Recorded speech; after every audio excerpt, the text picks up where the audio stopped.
บ่สูงค้าหน่อบ่สูงพี่น้องค่ะผู้ก่อผู้คนเนาะค่ะที่มาเฮ็ดฟังไปสั่งล้อค่ะที่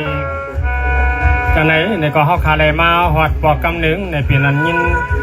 เกี่ยวยินชื่อลองตุ้ยดังแล้วก็ในเป็นทางสยาทางดีตาพี่น้องไตเอาขากุดตีกุดตังเนี่ยเลยมาเฮ็ดปล่อยสั่งร้องคำขึ้นวันไหนเนี่ยก็เฮาคาก็ใจสั่งชูทุ่งเวียงเกียงคำเนี่ยเนาะโมนาเกียงนั้นอำใจขาเนี่ยก็เพื่อว่าวาสนาเจตนาการพิงเยพิงทุ่งขาเนี่ยเนาะการกินกันดูกันรักหักกันเจ้าจ่าเฮาคาแลจังว่าเลยมาห้องการบันในสังว่าเฮาคาเลลัดกายยังอิดพิษกายยังอีเนี่ยก็ย้อนป่วยวางข้างผันเฮาขาใหญ่ๆนำเนี่ยก็ตอนตาก็ย้อนกันต่อเสียสมาเจ้ากันเจ้าเกี่ยวขากูตีผมตั้งเทกัมก็มีสั่งร้องขากูชุมกูป้าเนาะย้อนบ่สูงขา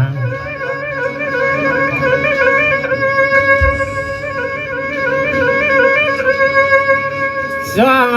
คำในเขาเปลี่ยนหน้าวันดีวันงามเขาย้ำคำคืนในเขาเลยตกปองเปียวที่ปล่อยชู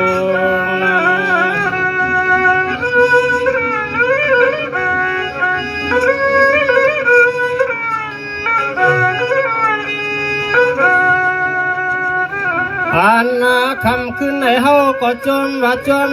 อันปีล้อนังเขาได้เห็นสักไว้เจ้าลองโชดกิกไม่เหนือเกิน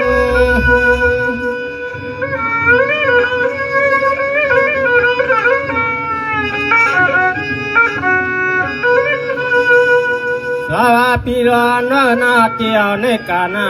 ถึงฮับปอเลยอยู่มนอยู่เกี่ยวอยู่เปียวอยู่ซาเดนาดอ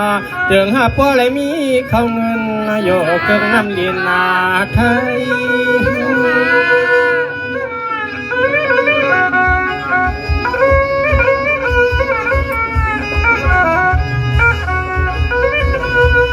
วาง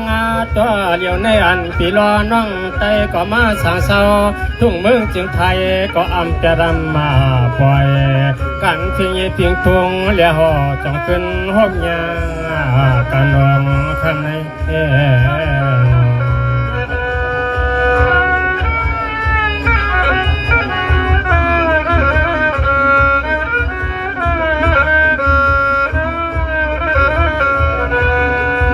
ปีล้วนเขานอนนั่งสัมปทอะไรโยลีกินวันเย็นกันมีเงินมีคำพอมีเสียเฮินตั้มได้เช่าสร้างปลดนาเนี่ยเรียนรับเติงทุ่งเมืองจึงไทย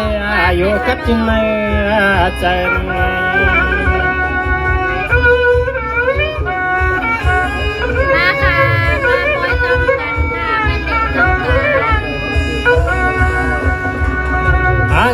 ในเฮาขาดเดือนไหลย้อนลาเราขอชมน้ำกำจับลำยืนจูพี่หล่อน้องเขาเลยตกฟังมาหอดถึงปอย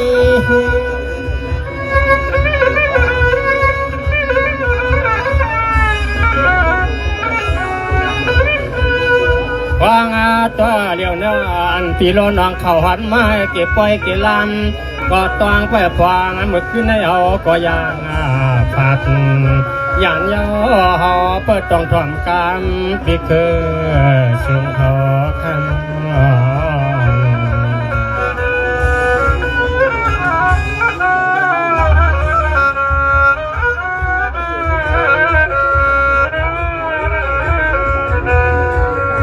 สวัสดี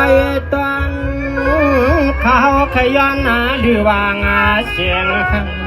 ขอกำข้าไล่ลงแข่งขันลัดหนาวดอ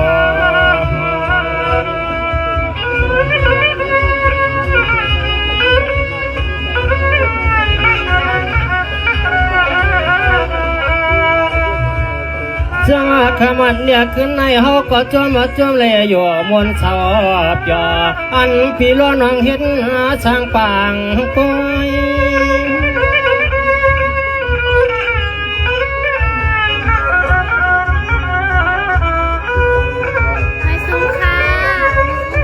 จ จา กันในมีเฉ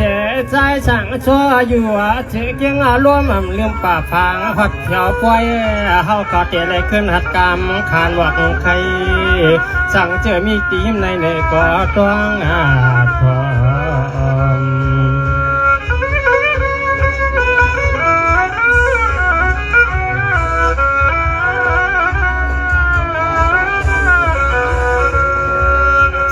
sang sơ sao chế kiêng luônอยู่sang quạt đi lại quàng hậu có sao đặt tên trung mương chỉ điểm toàn kiêng khăn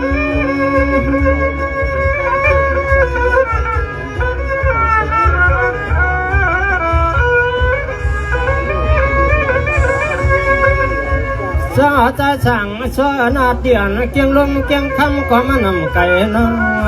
hậu có bỏ lại mưa quay xuôi nóอันคำขึ้นในก็มาหัวหันเหมือนกันก็จวมลงรอตื่นจางให้เจอเลยพัด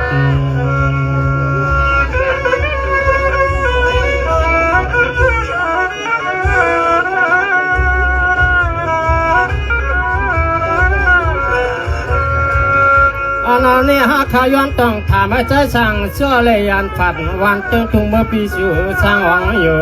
สู่เลยมาสร้างปดตอนนินทุ่งเมืองจึงนินนาไทย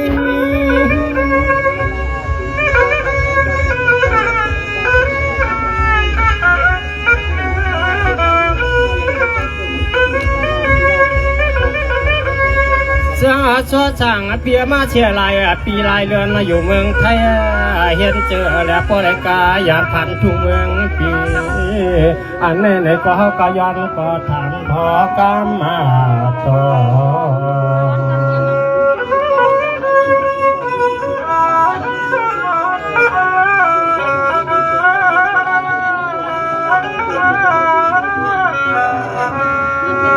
อันนั้นเสื้อสั่งเปียสลัดเดินทุ่งเมืองดิเกียงน้ำหนมชูเกียงจอฟังเพื่อมันหดเพียวที่จำมาวิ่ง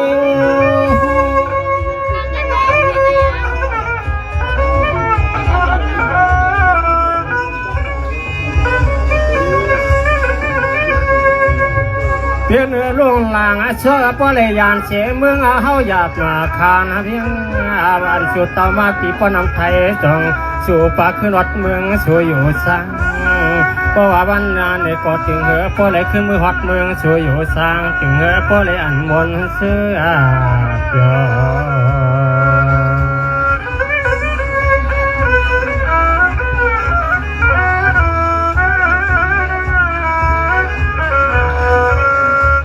อันนั้นจะสั่งสอบปีหน้าแก่นมวลเสือเปียสู่แค่สู่ยันจวดถึงเรื